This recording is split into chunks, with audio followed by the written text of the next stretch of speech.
j'ai rarement vu un homme qui a autant eu d'épreuves que lui, et la raison en est très simple.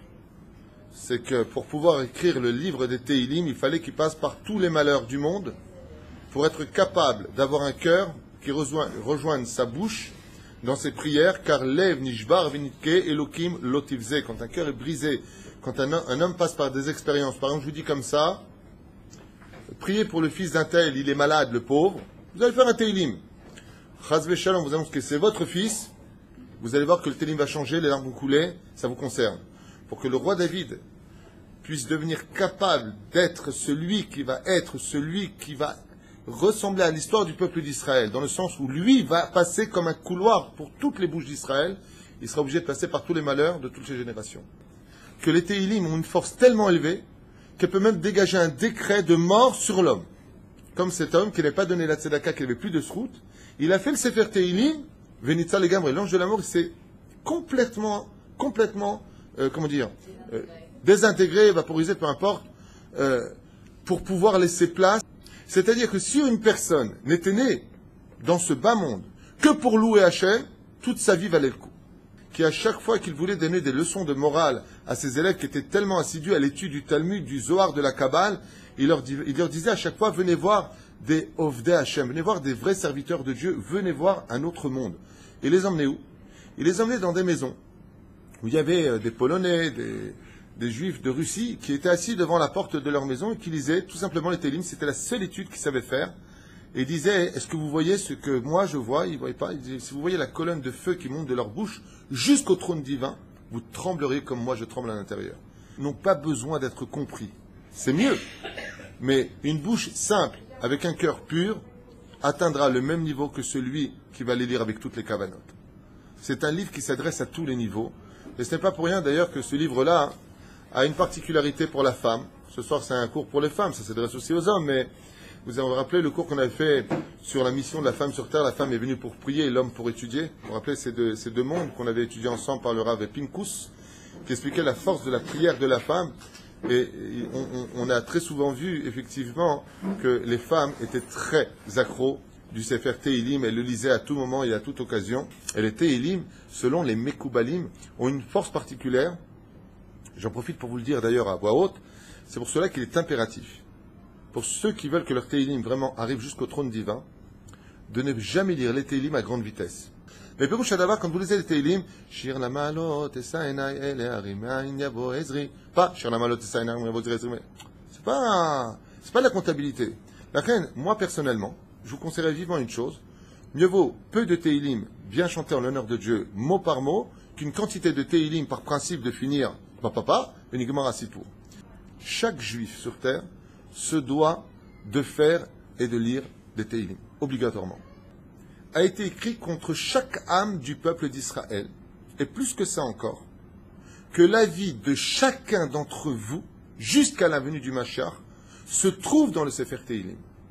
C'est pour cela que quand on a des fois, vous savez, on se pose des questions, qu'est-ce que je fais ou je fais pas, on ouvre le Sefer Téhilim, là où ça tombe, on met le doigt et on a des réponses à ces questions. Dedans, tu es à l'intérieur. Ton âme se trouve aussi à l'intérieur du Sefer Téhilim, depuis la création du monde, Ad Melech HaMashiach, qui s'appelle le Tikkun HaKlali. Le Tikkun HaKlali a une force de pouvoir détruire toutes les clipotes. C'est pour ça qu'on appelle le Tikkun HaKlali. Et ça veut dire quoi, Klali? Le Tikkun général. Il s'occupe de tous les cas. Donc les Téhilim sont là pour remercier Hachem, mais ils sont là aussi pour sauver l'homme des problèmes de ce monde, pour se marier, pour sauver une maladie, pour plein de choses. Mais les Téhilim pour cela demandent une chose essentielle, une clé qui ouvre la porte aux Téhilim. Vous savez c'est quoi? La émouna des Téhilim. Les Téhilim, c'est pas un livre mort, c'est un livre qui est vivant. Quand tu tournes les pages, chaque page te regarde comme une maman qui est prête à te sauver, qui a tous les moyens. Seulement elle a besoin d'une chose, elle sonde ton cœur, pour voir si Bémet est sincère. Est-ce que tu fais tes Téhilim avec du soupir, ou est-ce que tu vas faire tes Téhilim en disant Altidag, Bémet, les Téhilim peuvent nous sauver.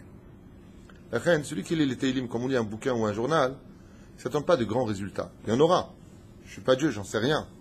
Mais ce que je sais et ce que j'ai lu, c'est que le roi David, pour celui qui les lit réellement, vous savez que quand on lit les écrits d'un tzaddik, le tzaddik dans sa tombe, il parle avec vous de ce qu'il a écrit lui-même. Ce qui fait que chaque fois qu'une maman d'Israël, une fille d'Israël, un garçon d'Israël, peu importe, lit les Téhilim, le roi David lit les Téhilim avec lui. Il réveille le roi David dans sa tombe, Chai Vekayam. Ce qui fait que les sages, ils nous disent, quand quelqu'un fait vraiment les Téhilim de tout son cœur pour avoir des résultats, ils nous disent, t'inquiète pas, t'es pas seul à faire tes Téhilim. Quand tu viens et que tu prononces tes Téhilim, le roi David dans la tombe, il prononce les Téhilim. Et quand la personne chante les Téhilim et un cœur sincère les dit, le roi David, il dit, qui est celui qui chante mes Téhilim? Et il prie pour cette personne devant le trône divin. Ce que je suis en train de vous lire, je voudrais que vous le viviez et que vous ne l'entendiez pas. Kol ha'omer Téhilim, ose nachat ruach lakadosh baruch hu. Il fait sourire Hachem. Je répète, donner du sourire à un juif, c'est un plaisir qui est incommensurable. Le fait de lire des Téhilim, zeose nachat ruach lakadosh baruch hu. Donc vous voyez que les Téhilim ne se lisent pas que quand ça ne va pas dans la vie, mais ils se lisent surtout et aussi quand ça va très bien dans la vie. C'est pour ça que le Hallel est composé de Téhilim.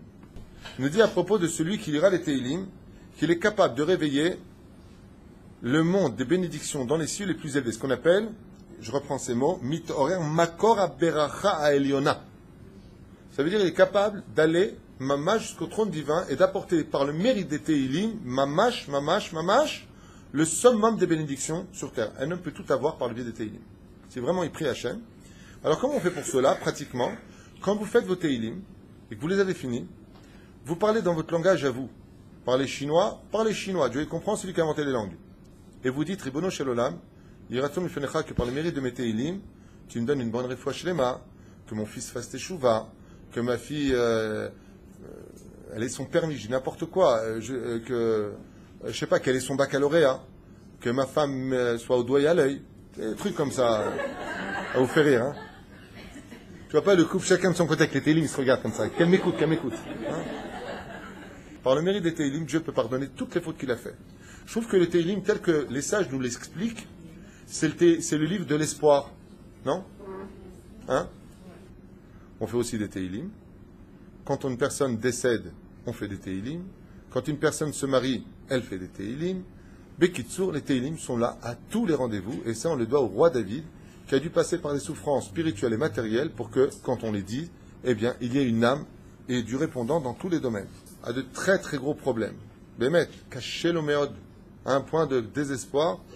Ici, le Rav dit, méod kedai, qu'il fasse 3 fois de suite le livre des Téhilim. Frida Akadosh, il dit, t'arrives pas à étudier la Torah, qu'est-ce que tu fais? Fais les Téhilim. T'arrives pas à comprendre quelque chose, fais les Téhilim. Tu veux passer ton permis, t'arrives pas, ton bac, t'arrives pas, un examen, fais des Téhilim avant d'y aller. Fais beaucoup de Téhilim, parce que les Téhilim sont tout simplement un passe-partout de tous les problèmes de ce monde. Sur ce, c'est bien de faire le Téhilim d'Afka numéro 5. Pourquoi? On ne sait pas ce qu'il y a dedans, on ne sait pas qui était là-bas, on ne sait pas s'ils ont vu des films interdits qui amènent des mauvais esprits. S'ils parlaient mal à la maison, ils disaient des gros mots à la maison, ça amène de très mauvais esprits dans une maison. La colère amène de très grands esprits mauvais, pourris, dans la maison. Qu'est-ce que tu fais? Toi, tu amènes un karcher. Téhilim numéro 5. Et après, tu regardes ta femme, je dis, alors, Echani, Deverusha Davar. Shelachem bracha v'atzlacha.